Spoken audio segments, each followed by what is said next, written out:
মৰমৰ বন্ধুসকল, এয়া দেখিছেনে? কালি যোৱা ৰাতি বৃহত্তম বতাহ ধুমুহা।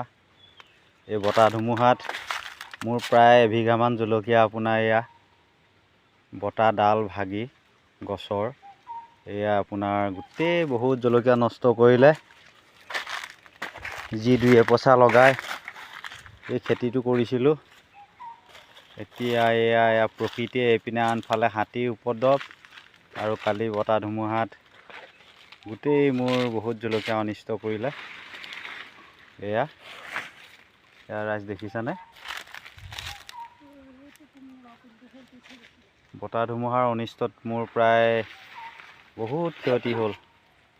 কি ক'ব, বহুত দুখৰ কথা। সেয়েহেতু আপোনালোকলৈও অসমবাসীলৈ এই বাৰ্তা প্ৰেৰণ কৰা মানস কৰি আমি এই ভিডিঅ'টো দিছোঁ। বাৰু ৰাইজসকল, আপোনালোকেও হৈ পিনে বতাহ ধুমুহা দিছে নে নাই জনাব কমেণ্ট কৰি, লাইক কৰি। আমাৰ এইপিনে বৃহত্তম বতাহ ধুমুহা এইকেইদিন আহিয়ে আছে, প্ৰায় কণ্টিনিউৱাছ বতাহ মাৰিয়ে আছে, আহি আছে। আৰু আপোনালোকেও সাৱধান হৈ থাকিবৰ কাৰণে আপোনালোকক আমি আশা ৰাখিলোঁ। ধন্যবাদ।